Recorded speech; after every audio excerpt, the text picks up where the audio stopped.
Okay, बघा मागच्या लेक्चरला आपण टाइप्स ऑफ फॉलोअर आणि types of classification of follower आणि क्लासिफिकेशन ऑफ कॅम्प पाहिलं. या लेक्चरला आपण बघणार आहे which are the terms used in a cam profile. जो आपल्याला कॅम्प प्रोफाईल ड्रॉ करायचा आहे त्याच्यासाठी आपल्याला कोणकोणत्या टर्म्स यूज कराव्या लागतील, ते कशा पद्धतीने राहतात ते बघूया. ही कम्प्लीट डायग्राम नाही, ऍक्च्युली आपला बोर्ड आणि पूर्ण आपला सेटअप छोटासा असल्यामुळे तो कम्प्लीट कॅम्प प्रोफाईल काढणं इथं थोडंसं एकदम सगळं मिक्सअप होऊन जाईल, तर तुम्हाला व्यवस्थित कळणार नाही. त्यामुळे मग मी एक एक पार्ट ड्रॉ करत करत तुम्हाला सांगणार आहे की कोणत्या पार्टला काय म्हटलं जातं. सध्या डेफिनेशन्स लक्षात ठेवा. जसं आपण न्यूमरिकल्स बघू, ज्यावेळेस आपण कॅम्प प्रोफाईल ऍक्च्युली ड्रॉ करू त्यावेळेस तुम्हाला ते एक्झॅक्टली समजून जाईल की कोणाला काय म्हटलं जातं वगैरे. सध्या डेफिनेशन्स लक्षात ठेवायचं काम करायचं आहे. आणि हे सगळं 8 टर्म्स आहेत, 8 डेफिनेशन्स राहतील. त्या 8 डेफिनेशन संपल्यानंतर मी तुम्हाला कम्प्लीट एक कॅम्प प्रोफाईल कसा दिसतो त्याचा एक फोटो टाकून देईल, जेणेकरून तुम्हाला ते क्लिअरली समजेल. ठीक आहे. तर बघा, आपण ऍक्च्युली या ठिकाणी जो फॉलोअर कन्सिडर केलाय तुम्हाला दिसत असेल की हा रोलर आहे ना, हा रोलर फॉलोअर दिसतोय आपल्याला. आपण मोस्टली रोलर नाही तर नाईफ एज हे 2 फॉलोअर जास्त करून आपण प्रेफर करणार आहे. ठीक.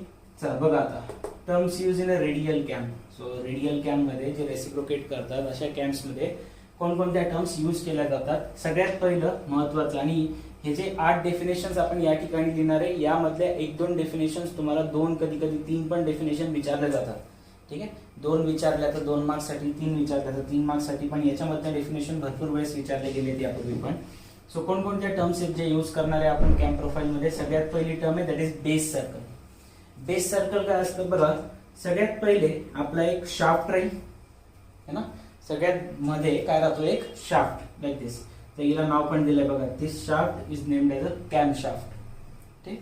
कॅम्प प्रोफाईल किंवा जे आपले कॅम्प्स राहतात त्यांचा जो शाफ्ट आहे, आता तुम्ही बघितलं होतं लास्ट लेक्चर मध्ये कॅम्प आपण अशा पद्धतीने काहीतरी ड्रॉ करत होतो. मग हा कॅम्प ज्या शाफ्टवर, हा कॅम्प फिरतो ना आपला, रोटेट होतो, तर हा कॅम्प ज्या शाफ्टवर रोटेट होतो तो शाफ्ट आपण दाखवलाय. त्या शाफ्टला आपण काय म्हणतो, कॅम्प शाफ्ट असं म्हणत असतो.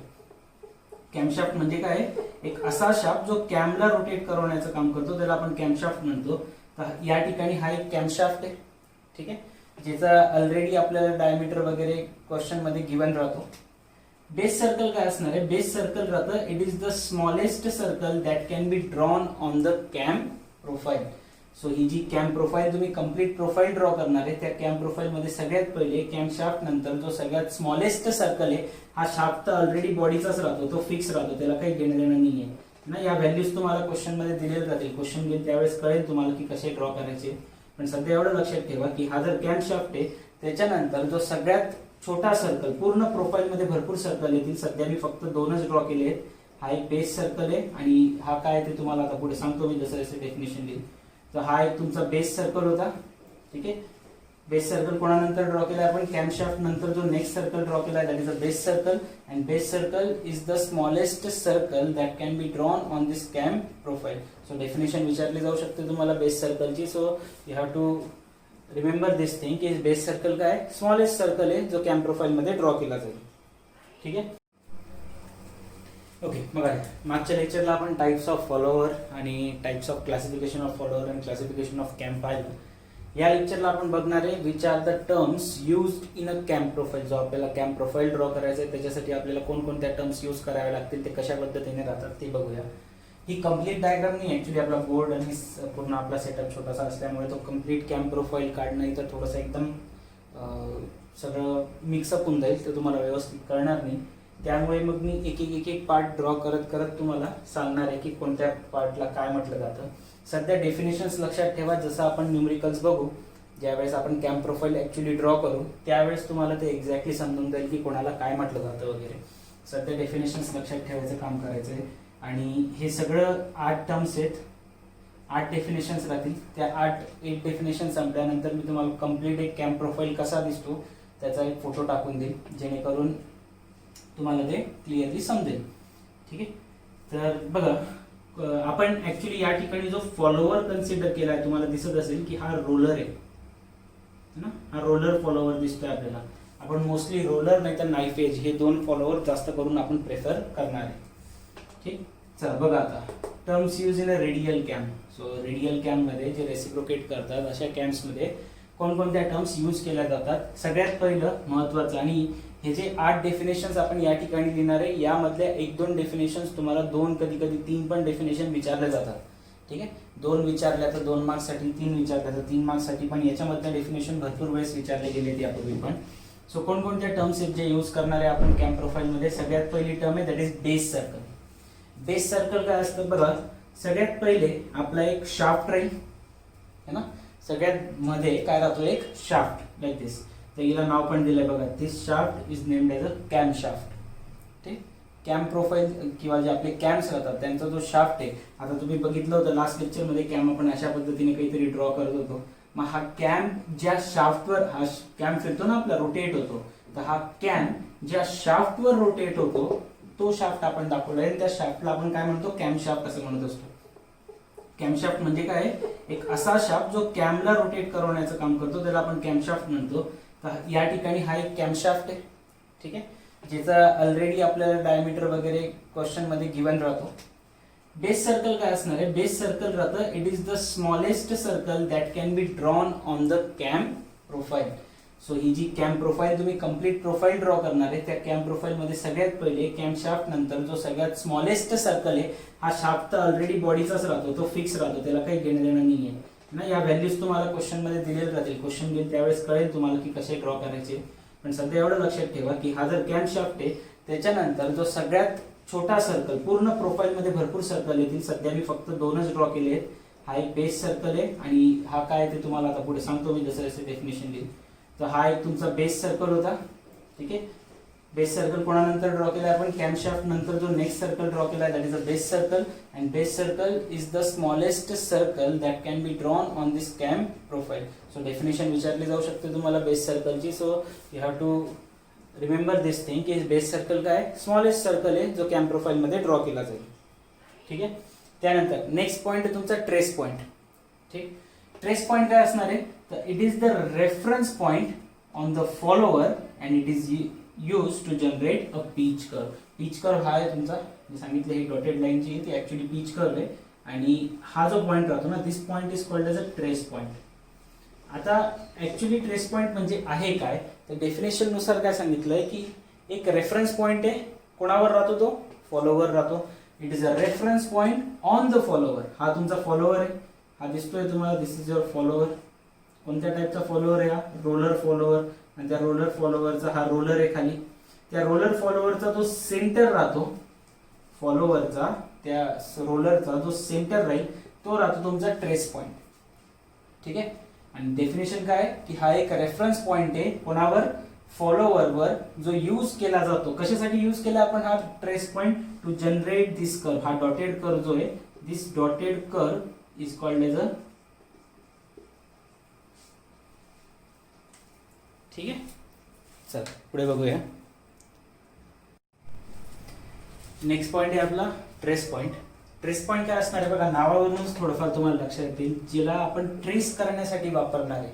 ठीक आहे, काय ट्रेस केलं जातं ते पुढे समजेलच, पण ट्रेस पॉईंट काय, it is a reference point. कोणता पॉईंट हे आहे, असा एक रेफरन्स पॉईंट आहे जो कोणावर राहतो, फॉलोवरवर राहतो, जो यूज केला जाईल टू ड्रॉ और जनरेट अ पीच कर्व. बघा इथे ह्या पर्टिक्युलर डायग्राम मध्ये तुमचा ट्रेस पॉईंट कुठे राहील, दिस इज युअर ट्रेस पॉईंट. हा जो तुमच्या फॉलोवरचा, आता फॉलोवर कोणत्या टाईपचा आहे आपला, रोलर फॉलोवर आहे या ठिकाणी है ना.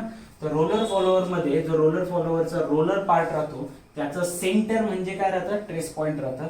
आणि त्या सेंटर मधून आपण काय ड्रॉ करणार आहे, पीच कर्व ड्रॉ करणार आहे. पीच कर्व कोणता राहतो ते पुढे आता समजेल. या पद्धतीने आपण कॅम प्रोफाईलच्या बाजूला एक पीच कर्व ड्रॉ करत असतो. तर सध्या फक्त एवढं लक्षात ठेवा की बेस सर्कल काय होतं, smallest circle drawn on this cam profile. Trace point काय, trace point it is a reference point which is drawn on the follower. आपला जो ट्रेस पॉईंट आहे तो कुठे राहतो, this trace point is a reference point which is drawn on the follower. कशासाठी use केला जातो, to generate a pitch curve. ठीक आहे, हा जो डॉटेड कर्व दिसतोय तुम्हाला, हा डॉटेड लाईन जी दिसते ती सुद्धा कुठून ड्रॉ केलेली आपण, त्याच्या सेंटर मधून, त्या फॉलोवरच्या, रोलर फॉलोवरच्या सेंटर मधून आपण एक सर्कल ड्रॉ केलंय. This circle is called as a prime circle. Definition लिहू आता आपण इथे, या सर्कलला आपण काय म्हणतो, प्राइम सर्कल म्हणत असतो. चला आता नेक्स्ट डेफिनेशन लिहू आपण. बघा नेक्स्ट आहे पिच सर्कल, पिच कर्व, दोन टर्म्स अजून. पिच सर्कल काय असतं की सेंटर ऑफ द कॅम्प मधून पॉइंट ऑफ इंटरसेक्शन पासून ज्यावेळेस तो सर्कल ड्रॉ केला जातो त्याला आपण पिच सर्कल म्हणणार आहे. डेफिनेशन सध्या तुम्ही ना फक्त डेफिनेशन्स लक्षात ठेवा, एवढं बघा की डेफिनेशन्स लक्षात राहिलं तर बरं राहील. जसे आपण पुढे क्वेश्चन्स बघू त्याच्यामध्ये तुम्हाला हे कर्व आपण इतक्या वेळेस ड्रॉ करणार आहेत सगळे की हे तुम्हाला आपोआप पाठ होऊन जातील की कोणत्या कर्वला काय म्हणायचं आहे. तर पिच सर्कल काय राहणार आहे, it is a circle drawn from the centre of the camp through the pitch point. So pitch point through जो एक सर्कल ड्रॉ केला जातो सेंटर ऑफ द कॅम्प मधून पिच पॉइंट थ्रू जो एक सर्कल ड्रॉ केला जाईल त्या सर्कलला आपण पिच सर्कल असं म्हणत असतो. सिंपल लक्षात ठेवा, पिच सर्कल म्हणजे काय की सेंटर ऑफ द कॅम्प मधून पिच सर्कल कधी ड्रॉ करणार आहेत तुम्ही, तर सेंटर ऑफ द कॅम्प मधून जे काही पिच पॉइंट्स राहतील त्या पिच पॉइंट्स मधून जे काही सर्कल ड्रॉ केला जाईल त्याला आपण म्हणणार आहे पिच सर्कल. ठीक आहे. नेक्स्ट पॉइंट आहे पिच कर्व. पिच कर्व काय, it is the curve generated by the trace point as the follower moves relative to the cam. आता बघा इथं तुम्ही जर बघितलं तर 2-3 नवीन टर्म्स ऍड केलेले आहेत मी. हा एक कर्व बघा सगळ्यात पहिले, हा तुमचा सगळ्यात महत्वाचा कर्व राहतो. तुम्हाला जे मार्क्स भेटतात ना 6 किंवा 8 मार्क्स जे भेटतील ते या कर्वचे भेटतात. हा जो कर्व ड्रॉ करणार आहे तुम्ही, this curve is called as a cam profile.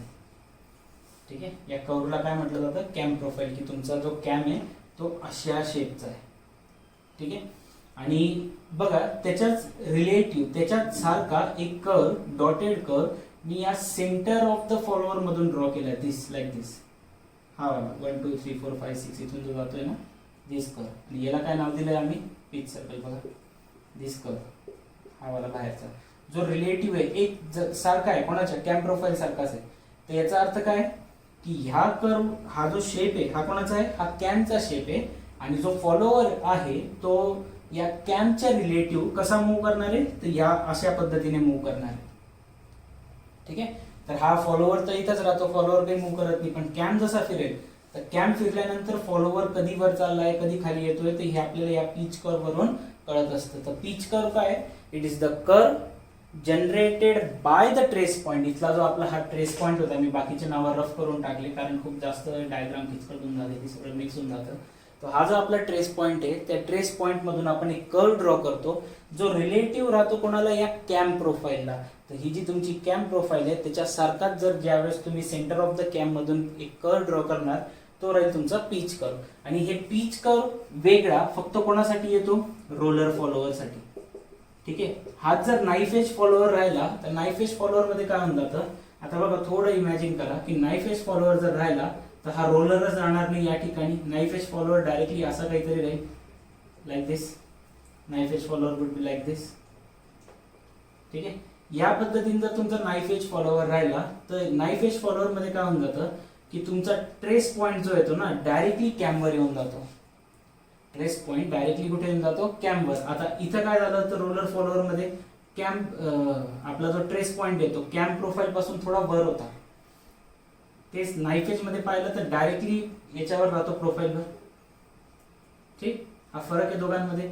मग होतं काय की ज्यावेळेस आपण नाईफ एज फॉलोअर बद्दल बोलतो तर नाईफ एज फॉलोअर मध्ये पिच कर्व आणि कॅम्प प्रोफाईल एकच राहतो, कारण हा सेंटरच बनत नाही. तर कॅम्प प्रोफाईल वर तुम्ही रिलेटिव्ह कर्व ड्रॉ कसा करणार. तर तुमचा जो नाईफ एज फॉलोअर राहील त्या नाईफ एज फॉलोअर मध्ये एवढं लक्षात ठेवा सध्या की नाईफ एज फॉलोअर मध्ये पिच कर्व आणि कॅम्प प्रोफाईल एकच राहतो. म्हणजे जो तुमचा कॅम्प प्रोफाईल तोच तुमचा पिच कर्व राहील. जो तुमचा कॅम्प प्रोफाईल तोच तुमचा पिच कर्व राहील. कोणामध्ये, हे दोन्ही इक्वल राहतात कोणासाठी, for the knife edge follower. आणि रोलर फॉलोअर राहिला तर अशा पद्धतीने तुम्हाला दोघांमध्ये गॅप दिसेल. तर पिच कर्व काय, असा एक कर्व जो सेंटर ऑफ द फॉलोअर मधून ड्रॉ केला जाईल रिलेटिव्ह टू द कॅम्प. आणि पिच सर्कल म्हणजे काय, पिच सर्कल असा एक सर्कल आहे जो पिच पॉइंट मधून ड्रॉ केला जातो from the centre of the camp. ठीक, चलो नेक्स्ट कन्सेप्ट बघा. नेक्स्ट पॉइंट आहे आपला पिच पॉइंट. आताच आपण सांगितलं की पिच पॉइंट आपण काय करतो, पिच पॉइंट वरूनच आपण पिच कर्व हा ड्रॉ करत असतो. ठीक आहे, पिच सर्कल हा आपण पिच पॉइंट थ्रूच ड्रॉ करतो. तर पिच पॉइंट काय राहतं, it is a point on a pitch curve. बघा अल्टर्न म्हणजे एक्सचेंज केलेले आहेत वर्ड. जर पिच कर्व ड्रॉ करायचा त्यांनी काय म्हटलं की it is the curve drawn from the pitch points. ठीक आहे, पिच पॉइंट मधून जो कर्व ड्रॉ करतो आपण from the centre of the camp त्याला आपण पिच कर्व म्हटलं होतं. आणि पिच पॉइंट म्हणजे काय सांगितलं, it is the point on a pitch curve having maximum pressure angle. असा पॉइंट की ज्याचा मॅक्सिमम प्रेशर अँगल राहतो. मग आता हे प्रेशर अँगल काय आहे मग ते बघून घेऊया. प्रेशर अँगल काय राहतं, the angle between the direction of the follower motion and normal to the pitch curve. आता हा जो तुमचा पिच कर्व दिसतोय तुम्हाला, दिस कर्व, हा जो बाहेरून आलेला आहे लाईक दिस, हा तुमचा पिच कर्व आहे. ठीक आहे, आणि normal to the pitch curve म्हणजे काय, परपेंडिक्युलर टू पिच कर्व. ते असं काहीतरी येईल, परपेंडिक्युलर. अँगल कसा असला पाहिजे, like 90 degree perpendicular to the pitch curve, या पद्धतीने. आणि याला काय सांगितलं होतं, the angle between the direction of follower. Follower आपला असा मूव्ह करतोय, तर इमॅजिन करा हा आपला कॅम्प ज्यावेळेस तर फिरेल तर फॉलोअरचं मोशन असं काहीतरी होणार आहे लाईक दिस. तर हा जो अँगल आहे, this angle is called as a pressure angle. The angle between, हा नॉर्मल म्हणजे काय, दिस इज नॉर्मल, हा normal to the pitch curve म्हणजे परपेंडिक्युलर टू पिच कर्व, आणि ज्या डायरेक्शन मध्ये फॉलोअरचं मोशन होणार आहे त्या डायरेक्शन मध्ये, त्या दोघांमधला अँगल राहील तुमचा pressure angle. So the angle between the direction of the follower and the normal to the pitch curve. आता हा जो अँगल राहतो ना, हा इम्पॉर्टंट राहतो ज्यावेळेस आपण कॅम्प प्रोफाईल ड्रॉ करतो. तर रिझन काय, जर जास्त मोठा प्रेशर अँगल असेल म्हणजे परपेंडिक्युलर डायरेक्शन आणि फॉलोअरचं मोशन यांच्यामध्ये जास्त मोठा जर अँगल असला तर होतं काय की जो फॉलोअर राहतो आपला ज्यावेळेस तो रेसिप्रोकेट करतो ना, अँगल जास्त असल्यामुळे काय होतं की ज्या बेरिंग्स राहतात त्या बेरिंगमध्ये तो जॅम होऊन जातो. ठीक आहे, ते पुढे तुम्ही फर्दर शिकाल, पण सध्या तर तुम्ही एवढं लक्षात ठेवू शकता की angle between the normal to the pitch curve and the direction of the motion of follower, the angle between both of them is called as a pressure angle. आणि पिच पॉइंट काय, असा एक curve, sorry it is a point on a pitch curve having maximum pressure angle. मग pitch curve काय होतं, pitch curve काय होतं, it is a curve drawn from the centre of the camp through the pitch points. So definitions जे आहेत ते एक दुसऱ्याशी सगळे रिलेटेड आहेत. ठीक आहे, चला आता नेक्स्ट डेफिनेशन, लास्ट दोन डेफिनेशन आहेत ते बघूया पहिले आपण. बघा, नेक्स्ट पॉइंट आहे आपला प्राइम सर्कल. डेफिनेशन काय लिहिली, it is the smallest circle that can be drawn from the centre of the cam and tangent to the pitch curve. Prime circle काय राहतो, आपण हे सुरुवातीलाच पाहिलं होतं बघा, हा जो डॉटेड सर्कल काढला होता आपण हिअर, बेस सर्कल नंतर जो नेक्स्ट सर्कल ड्रॉ केला तो आपला प्राइम सर्कल होता. तर प्राइम सर्कल काय, एक स्मॉलेस्ट सर्कल आहे जो ड्रॉ केला जातो from the centre of the camp. आणि ड्रॉ कसा करणार आहे तुम्ही, that is the smallest circle that can be drawn from the centre of the camp, आणि तो टँजेंट आहे कोणाला, आता इथं बघा, दिस इज नथिंग बट युअर, हा इथं टँजेंट आहे ना या कर्वला, आणि हा जो कर्व आहे तुमचा याला हा सर्कल टँजेंट आहे, हा सर्कल खालचा, हा वरचा कर्व आहे. This curve is nothing but your pitch curve, आणि हा सर्कल तुमचा प्राइम सर्कल आहे. तर प्राइम सर्कल एक असा स्मॉलेस्ट सर्कल आहे जो आपण ड्रॉ करतो सेंटर ऑफ द कॅम्प मधून, आणि जो सर्कल कसा आहे, टँजेंट आहे कोणाला, पिच कर्वला. बेस सर्कलची बी डेफिनेशन अशीच काहीतरी लिहिली होती आपण first definition, it is the smallest circle drawn on the cam profile होतं, पण ते ड्रॉन टू द कॅम्प होतं, sorry drawn to the cam. हा स्मॉलेस्ट सर्कल आहे पण तो कोणावर आहे, कॅम्पवर आहे. हा स्मॉलेस्ट सर्कल आहे पण तो टँजेंट आहे पिच कर्वला. ठीक आहे, लिफ्ट ऑर द स्ट्रोक काय असणार आहे, it is the maximum travel of the follower from its lower most position to top most position. तर आता इथं बघा, हा सध्या फॉलोअर या ठिकाणी आहे, ही त्याची लोअर मोस्ट पोझिशन झाली. ज्यावेळेस हा कॅम्प फिरेल तर हा कॅम्प फिरत असताना हा फॉलोअर आपल्याला माहिती कसं होतो, वर खाली होणार आहे. तर त्याच्या टॉप बॉटम मोस्ट पोझिशन पासून ज्यावेळेस तो फॉलोअर सगळ्यात वर पोझिशनला जाईल, ते जे ट्रॅव्हल होत आहे वर खाली, that travel is nothing but your lift or the stroke. तर ही सगळे टर्म्स, 8 टर्म्स आपण आपल्या कॅम्प प्रोफाईलमध्ये यूज करणार आहे. 8 पण नाही, याच्यामधले आपण मोजून 5 ते 6 टर्म्स यूज करतो. प्रेशर अँगल आपण कधी यूज करत नाही. ठीक आहे, लिफ्ट स्ट्रोक पण आपण बऱ्याच रेअरली दाखवत असतो.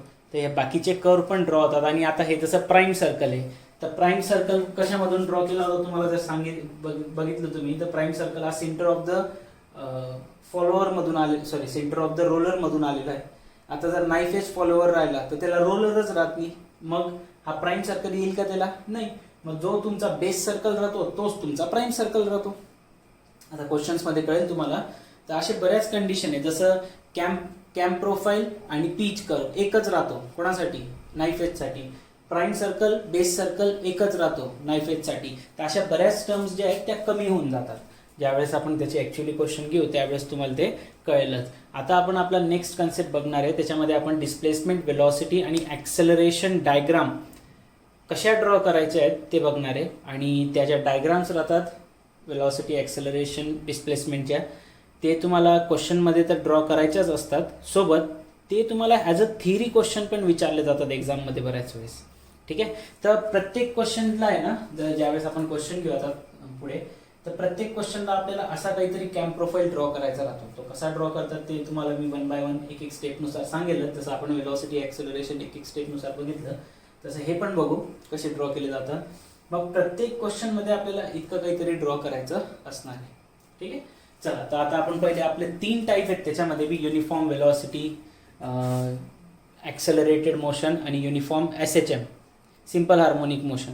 अशा 3 टाईपचे मोशन आहेत. ते तिन्ही टाईपचे मोशन पहिले आपण बघू. त्यांच्यासाठी येणारी डिस्प्लेसमेंट, वेलॉसिटी, ॲक्सेलरेशन डायग्राम कशी ती बघू, त्याची थिअरी बघू, अँड देन त्याच्यानंतर आपले न्यूमेरिकल स्टार्ट होतील. ठीक आहे. चला, आता स्टार्ट करूया आपण आपलं displacement, velocity, acceleration diagram for the uniform velocity. बघा, तुमचं कॅम्प प्रोफाईल कंप्लीट ड्रॉ झाल्यानंतर रोलर फॉलोअरसाठीचं जे कॅम्प प्रोफाईल राहतं ते असं काहीतरी दिसतं. आपण ते क्वेश्चनमध्ये बघणारच आहोत. बघा, आता मोशन ऑफ फॉलोअरमध्ये आपण जसं मी तुम्हाला सांगितलं 3 टाईपचे आपण मोशन बघणार आहेत फॉलोअरचे. एक युनिफॉर्म वेलॉसिटी, एक SHM आणि एक विथ ॲक्सेलरेशनवाला. ठीक आहे. तर सगळ्यात पहिली केस आपण स्टार्ट केली आहे displacement, velocity, acceleration diagram when your follower is moving with the uniform velocity. तर डिस्प्लेसमेंट डायग्राम काही या पद्धतीने ड्रॉ होते, वेलॉसिटी डायग्राम, ॲक्सेलरेशन डायग्राम, तिन्ही डायग्राम एकाखाली ड्रॉ करून ठेवलेले आहेत मी. या डायग्राममध्ये कोणत्या पार्टला काय म्हटलं जातं ते आता आपण 1 बाय 1 बघणार आहोत. आणि महत्त्वाचा प्रश्न हा आहे की तुम्हाला हे ॲज अ थिअरी क्वेश्चन 3 ते 4 मार्क्ससाठी विचारलं पण जातं. मी लिहून देतोय, पॉईंट वाईजच लिहून देतोय, तर तुम्ही ॲज इट इज लिहायचं, प्रत्येक पॉईंटला समजून घ्यायचं. बघा, डायग्रामनुसार काय दिसतंय, एक हॉरिझॉन्टल ॲक्सिस राहील, एक व्हर्टिकल ॲक्सिस राहील. व्हर्टिकल ॲक्सिसवर तिन्ही डायग्राम जर तुम्ही बघितले तर एका ठिकाणी डिस्प्लेसमेंट आहे, एका ठिकाणी वेलॉसिटी आहे आणि एका ठिकाणी इथं काय राहील, ही ॲक्सेलरेशन डायग्राम आहे. तर या ठिकाणी राहणार आहे तुमचं ॲक्सेलरेशन.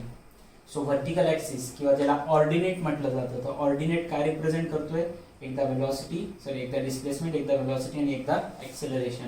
आणि हा जो हॉरिझॉन्टल ॲक्सिस आहे किंवा जो बेस ऑफ द डायग्राम आहे, तो base of the diagram represent करतो तुमचा आयदर टाइम म्हणून घ्या तुम्ही, की हा टाइम रिप्रेझेंट करतो की एक कॅमचं रोटेशन होण्यासाठी. ही डिस्प्लेसमेंट डायग्राम म्हणजे ऍक्च्युली काय आहे की जो आपला फॉलोवर आहे तो कशा पद्धतीने मूव्ह झालेला आहे. ज्यावेळेस कॅम रोटेट होऊन राहिला होता तर कॅमच्या एका रोटेशनमध्ये त्या फॉलोवरचं मोशन कशा पद्धतीने झालं ते दाखवतो हा ना. याचा अर्थ काय समजा, थोडासा समजून घ्यायचा प्रयत्न करा. हा जर तुमचा कॅम होता, फॉर एक्झाम्पल लाईक दिस, असा काहीतरी कॅम असेल आणि हा तुमचा फॉलोअर आहे. ठीक आहे.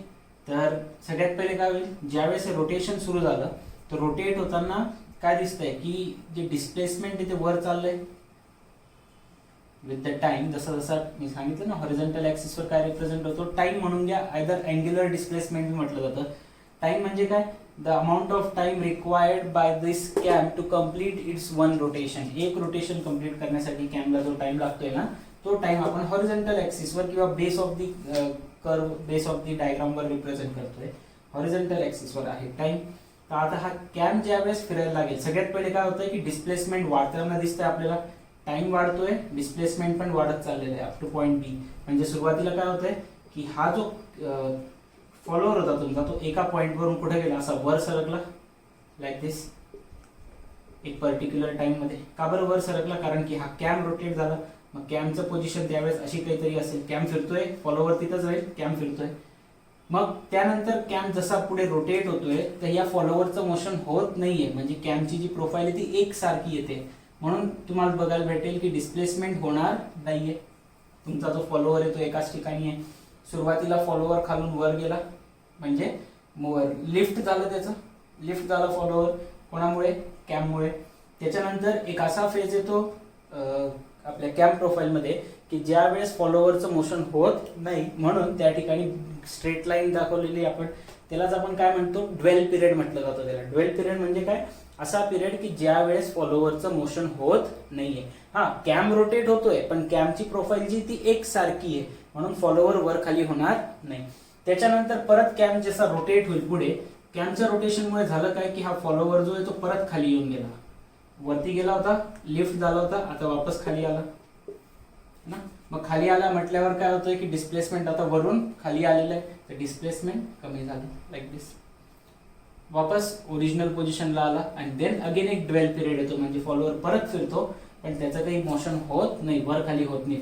म्हणजे झालं काय, पहिले फॉलोवर नॉर्मल पोझिशनवर होता, कॅम रोटेट झाला त्यामुळे फॉलोवर वर गेला, मग कॅमची प्रोफाईल अशी आली की फॉलोवरचा आता मोशनच होत नाही, एक तो ड्वेल पिरियड येतो, मग परत कॅम रोटेट होतच राहतो, त्यामध्ये आता आपला फॉलोवर खाली येऊन जातो आणि परत ड्वेल पिरियड येतो, परत लिफ्ट होईल, परत थांबेल, परत खाली येईल, परत थांबेल, परत लिफ्ट, ही प्रोसेस कंटिन्युअसली चालूच राहते. तर अशा पद्धतीने तुमची ही डिस्प्लेसमेंट वर्सेस टाइम डायग्राम येत असते. पहिल्या 2 पॉइंट्स मध्ये मी फक्त इतकंच लिहून दिलं आहे की एबीसी डायग्राम जे आहे ते तुमच्या डिस्प्लेसमेंट, वेलॉसिटी आणि एक्सेलरेशन डायग्राम रिप्रेझेंट करताय. त्यामध्ये आपण हॉरिझॉन्टल किंवा बेसवर आपण टाइम रिप्रेझेंट करतोय आणि जे ऑर्डिनेट्स आहेत त्यांच्यावर आपण डिस्प्लेसमेंट, वेलॉसिटी आणि एक्सेलरेशन रिप्रेझेंट करणार आहेत. ठीक आहे. मग आता हे ड्वेल काय राहतं, राईज, ले वगैरे सगळ्या पोर्शनला आपण 1 बाय 1 एक्सप्लेन करूया. चला ओके, बघा नेक्स्ट पॉइंट, लास्ट पॉइंट मध्ये आपण बघून घेतलं की व्हर्टिकल जो आपला व्हर्टिकल ऍक्सिस आहे त्याच्यावर डिस्प्लेसमेंट, वेलॉसिटी, एक्सेलरेशन दाखवणार आहे. हॉरिझॉन्टल ऍक्सिसवर आपण टाइम दाखवणार आहे, ज्या टाइम मध्ये तो कॅम आपला रोटेट होतोय.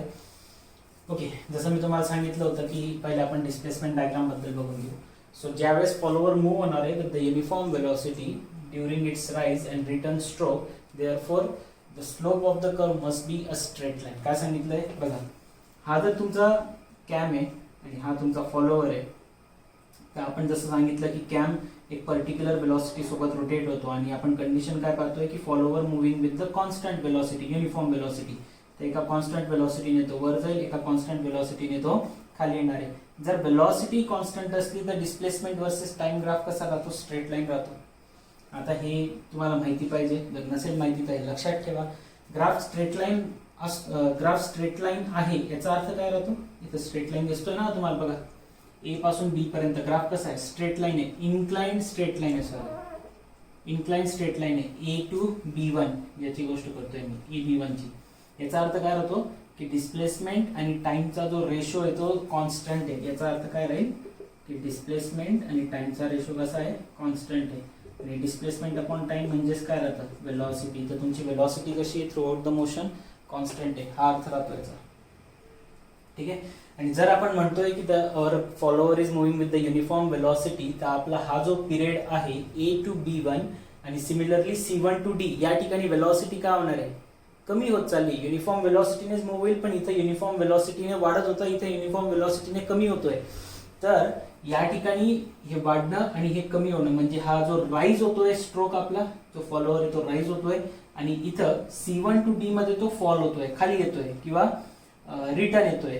तर राईज आणि रिटर्न मध्ये जे ग्राफ आलेले आहेत त्या graph should be a straight line. जर राहिलं तर तो ग्राफ जर स्ट्रेट लाईन जर राहिला तरच हे आपण म्हणू शकतो की या ठिकाणी जो आपला फॉलोवर होता तो युनिफॉर्म वेलॉसिटीने मूव्ह होतोय.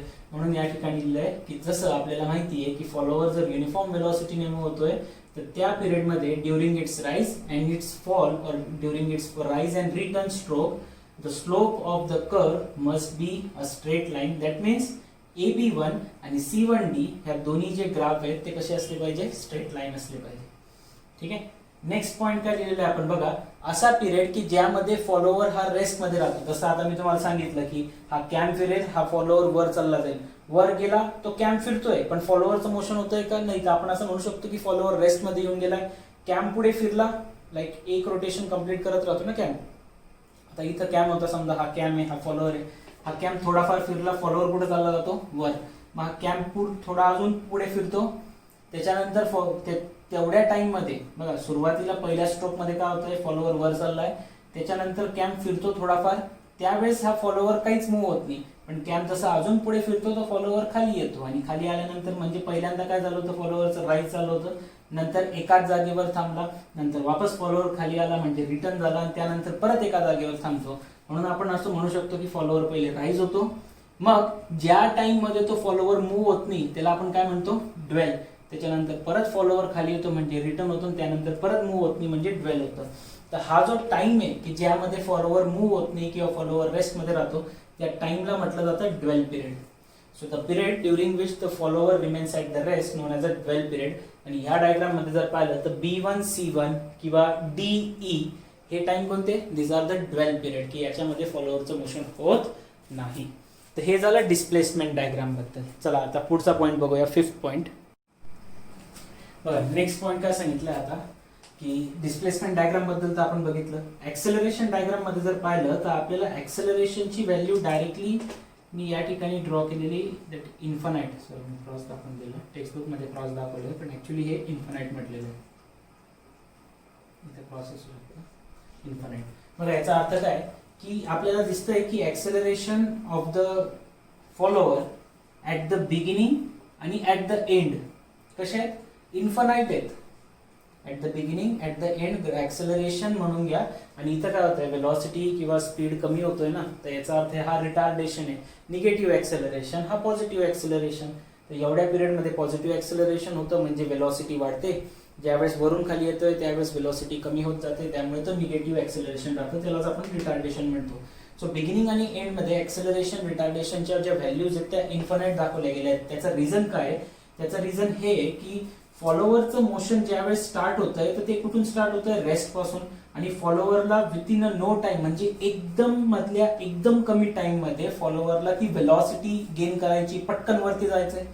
मग इतक्या कमी टाइम मध्ये जर फॉलोअरला ती वेलॉसिटी गेन करायची आहे तर हे तेव्हाच शक्य आहे की ज्यावेळेस त्या फॉलोअरचं ऍक्सेलरेशन किती राहील, इन्फानाइट राहील. ठीक आहे, परत एकदा सांगतो बघा काय म्हटलं मी की आपल्याला डायग्राम मध्ये काय दिसतंय की we can see that the acceleration and the retardation of the follower at the beginning and at the end is infinite. ठीक आहे, आणि हे का बरं आहे, this is due to that follower has to attain a maximum velocity within a no time सांगितलंय.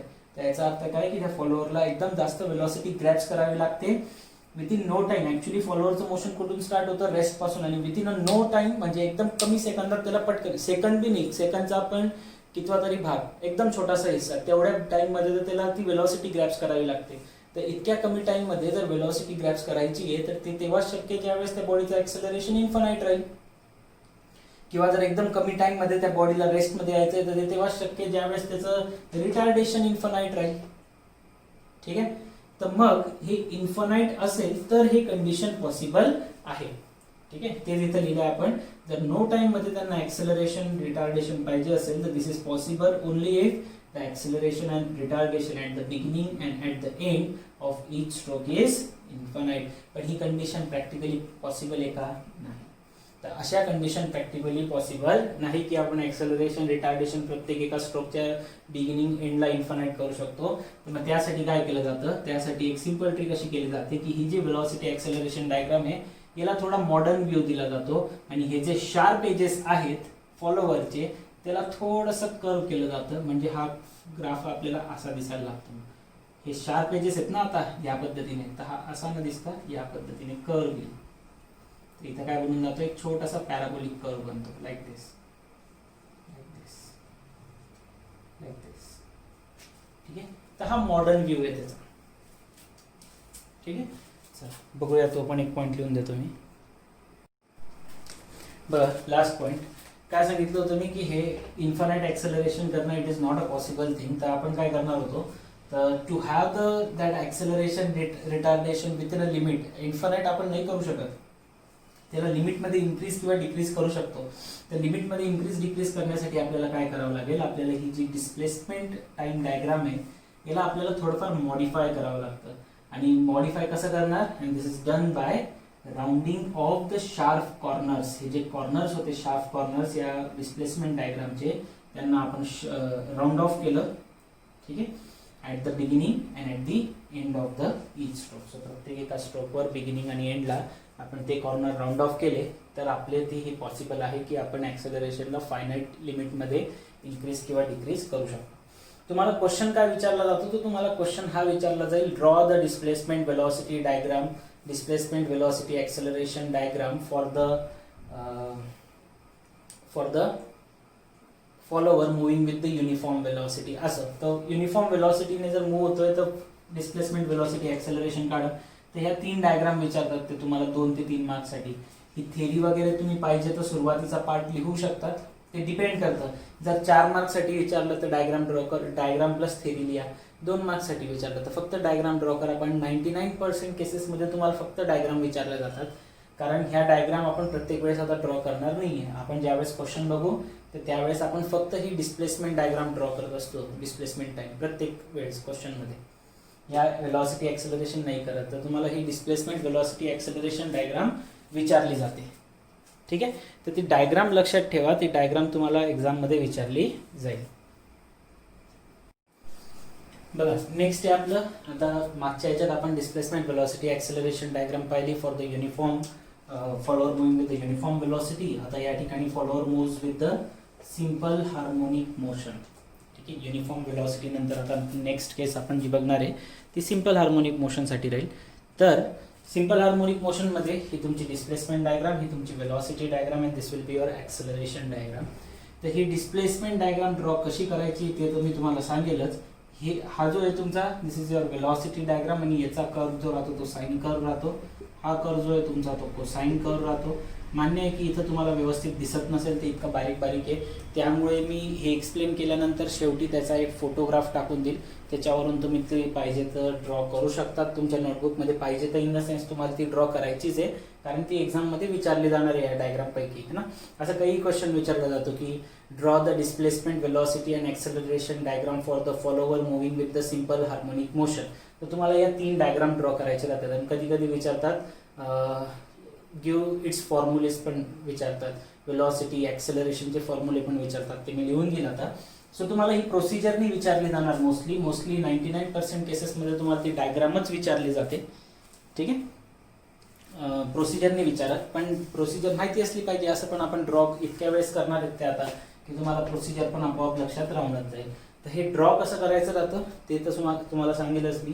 Plus हे तुमची डिस्प्लेसमेंट वेलॉसिटी आणि ऍक्सेलरेशन डायग्राम आहे. हे लक्षात ठेवा की डिस्प्लेसमेंट डायग्राम ही आहे, वेलॉसिटीचा जो कर्व आहे तो साइन कर्व आहे आणि जो आपला ऍक्सेलरेशनचा कर्व येतो तो कोसाइन कर्व येतो.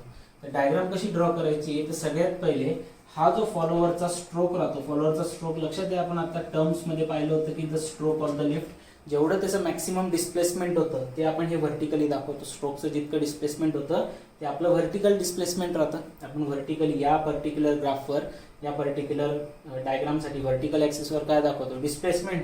तर स्ट्रोक जेवढा वर खाली मूव्ह होणार आहे ते काय त्याचं डिस्प्लेसमेंट. मग ते डिस्प्लेसमेंट ऍज अ डायमीटर घ्यायचं आणि एक सेमी सर्कल ड्रॉ करायचा. ऍज अ डायमीटर घ्यायचं आणि एक सेमी सर्कल ड्रॉ करायचा. कसा करायचा क्वेश्चन्स मध्ये सांगेल मी.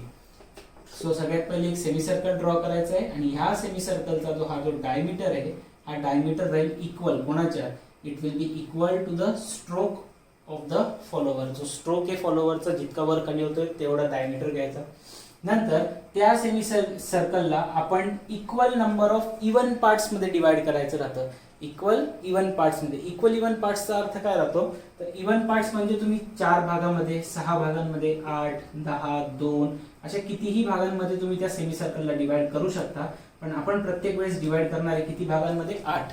8 वर परफेक्ट डायग्राम बनते, जास्त बारीक पण होत नाही, जास्त मोठी पण होत नाही. 6 वर पण बऱ्याच वेळेस ड्रॉ करतात लोक, पण 6 वर कधी कधी तो जो शेप राहतो कॅम्पचा तो थोडाफार रॉंग होऊन जातो. ठीक आहे, त्यामुळे आपण 8 पार्ट्स मध्ये डिवाइड करणार. दिसत असेल तुम्हाला की हा सेमी सर्कल मी 8 पार्ट्स मध्ये डिवाइड केलेला आहे. ठीक आहे, पुढे मग ते 8 पार्ट्स मध्ये जर तुम्ही इथं 8 पार्ट्स मध्ये डिवाइड केलं तर तो तुमचा जो राईज स्ट्रोक राहतो, म्हणजे स्ट्रोक ऑफ राईज आणि स्ट्रोक ऑफ रिटर्न है ना, ज्यावेळेस आपला फॉलोअर जो आहे तो वर आणि खाली जातोय त्या ड्युरेशनला सुद्धा आपण तेवढ्याच पार्ट मध्ये डिवाइड करतो. तर जर तुम्ही हा सेमी सर्कल 8 पार्ट्स मध्ये डिवाइड केला तर हा तुमचा जो राईजचा स्ट्रोक राहील, ज्यावेळेस तुमचा फॉलोअर वर चाललाय तो भाग सुद्धा आपण किती पार्ट मध्ये डिवाइड करणार, 8 पार्ट मध्ये राहील तुमचा 12 पिरियड. हा 12 पिरियड आहे. आणि हा तुमचा रिटर्न स्ट्रोक, त्या रिटर्न स्ट्रोकला सुद्धा किती भागांमध्ये डिवाइड करायचं, 8 इक्वल पार्ट्स मध्ये डिवाइड करायचं. ठीक आहे, ठीक आहे. तर मी म्हणत होतो याला सुद्धा 8 इक्वल पार्ट्स मध्ये डिवाइड करायचं. पुढे राहतो तुमचा 12 परत. ठीक आहे, सो हे डिवाइड झाल्यानंतर तेच आपण इथे लिहिलं आहे की त्या सेमी सर्कलला इक्वल नंबर ऑफ पार्ट्स मध्ये डिवाइड करा. आपण 8 पार्ट्स मध्ये डिवाइड करणार. जे अँग्युलर डिस्प्लेसमेंट झालेलं आहे तुमच्या स्ट्रोकचा जो आउट स्ट्रोक आहे ज्याच्यामध्ये फॉलोअर वर जातो तो आउटस्ट्रोक सुद्धा आपण 8 पार्ट्समध्ये डिवाइड करतो आणि तुमचा जो रिटर्न स्ट्रोक आहे तो सुद्धा तेवढ्याच पार्टमध्ये डिवाइड होतो. सो आउटस्ट्रोक म्हणजे ज्याच्यामध्ये फॉलोअर वर जातो, रिटर्न स्ट्रोक म्हणजे ज्याच्यामध्ये फॉलोअर खाली येतो, ते सुद्धा 8 पार्ट्समध्ये डिवाइड होतात. आणि त्यानंतर आपल्याला ही डायग्राम, डिस्प्लेसमेंट डायग्राम अशा पद्धतीने भेटत असते. तर मी आता या ठिकाणी तो फोटो टाकून देईल, त्या फोटोवरून तुम्ही डायग्राम ड्रॉ करू शकता. जर त्याच्यावरून बी क्लिअर नाही झाला तुम्ही मला मेसेज करा, मी तुम्हाला तो फोटो स्क्रीनशॉट काढून पाठवून देईल. अदरवाईज तुमच्याकडे जर टेक्स्टबुक असेल आपलं खुर्मीचं, तर त्याच्यामधून सुद्धा तुम्ही ड्रॉ करू शकता. ठीक आहे, चला. तर आता याच्यानंतर आपण लिहिणार आहेत त्यांचे फॉर्म्युले वेलॉसिटी आणि ॲक्सेलरेशनसाठी, रिटर्न स्ट्रोक, आउटस्ट्रोकसाठी. बघा, ही आपली डिस्प्लेसमेंट टाईमची डायग्राम आहे SHMसाठी. व्यवस्थित सगळे पॉईंट्स ऑब्झर्व करून ड्रॉ करून ठेवा डायग्राम. अँड देन ही ॲक्सेलरेशन आणि वेलॉसिटीसाठीची डायग्राम आहे. ह्या पण डायग्राम एकाखाली एक सगळ्या तिन्ही डायग्राम ड्रॉ करून ठेवा. बघा, हे फॉर्म्युलेज आहेत. Maximum velocity for outstroke, return stroke, maximum acceleration while outstroke and return stroke. 4 formulas आहेत. हे फॉर्म्युलेज पण तुम्हाला कधी कधी विचारले जातील. अदरवाईज आपल्याला न्यूमेरिकल सॉल्व करताना काही क्वेश्चन्समध्येच हे फॉर्म्युले यूज करावे लागतात. जर वेलॉसिटी ॲक्सेलरेशनच्या व्हॅल्यूज विचारल्या तर करावे लागतील, अदरवाईज मोस्टली काही काम पडत नाही. ठीक आहे, पण आपण लक्षात ठेवूया फॉर्म्युले काय. आता याच्यामध्ये कोणत्या टर्मला काय म्हटलं जातं ते एकदा सांगून देतो मी तुम्हाला. बघा, maximum velocity of the follower on outstroke, ज्यावेळेस फॉलोअर वर चाललेला आहे आउटस्ट्रोकमध्ये है ना, त्यावेळेस मॅक्सिमम वेलॉसिटीचा फॉर्म्युला काय, pi into omega into S. W नका म्हणून त्याला, पाय omega S divide by 2 theta naught. पाय तुम्हाला माहिती, पाय एक नंबर राहतो. ओमेगा काय, अँग्युलर वेलॉसिटी, की तो कॅम किती स्पीडवर फिरतो आहे. एखादी बॉडी ज्यावेळेस फिरते ना, तर त्याला कोणती वेलॉसिटी राहते, अँग्युलर वेलॉसिटी. जसं फॅन फिरतोय, फॅन काय होतोय, रोटेट होतोय. तर एखादी बॉडी जी रोटेट होते त्याला कोणती वेलॉसिटी म्हणतात, त्या फॅनची फिरण्याची जो स्पीड राहील, त्याची जी वेलॉसिटी राहील, त्याला आपण डिनोट करतो ओमेगाने. याला डब्ल्यू नाही म्हणत आपण, ओमेगा म्हणतो. आणि ओमेगा म्हणजे काय राहतं, ती गोल फिरणाऱ्या वस्तूची वेलॉसिटी म्हणजेच अँग्युलर वेलॉसिटी राहते ती. ठीक आहे, मग तसंच इथं कॅम जितक्या स्पीडवर फिरेल त्याची velocity pi into omega into S. S काय असणार आहे, स्ट्रोक ना. एस काय असणार आहे तुमचा, stroke, divide by 2 into theta nought. Theta naught काय, आउटस्ट्रोक जो होऊन राहिला आहे त्याचा अँगल किती आहे आउटस्ट्रोकचा. मॅक्सिमम ॲक्सेलरेशन मध्ये काय करायचं आहे, pi square omega square divide by 2 theta नॉटचा स्क्वेअर. पाय ओमेगा आणि थीटा नॉटचा स्क्वेअर करा, बाकी एस आणि 2 ॲज इट इज ठेवा आउटस्ट्रोक मध्ये. ज्यावेळेस रिटर्न स्ट्रोकची गोष्ट करू आपण, pi omega S as it is 2 into theta नॉटच्या ऐवजी फक्त theta R. Angular theta nought, theta R काय, angular displacement on return stroke, angular displacement on outstroke. Maximum acceleration of the follower on the return stroke. Acceleration किती राहील, pi square omega square S 2 into theta nought theta R square. तर as it is आहे, S आणि 2 तसंच ठेवा, बाकी terms square करा. बघा, फॉर्म्युले सेम आहेत, फक्त इथं थीटा नॉट होतं, इथं थीटा आर आहे रिटर्न स्ट्रोक आणि आउटस्ट्रोकसाठी.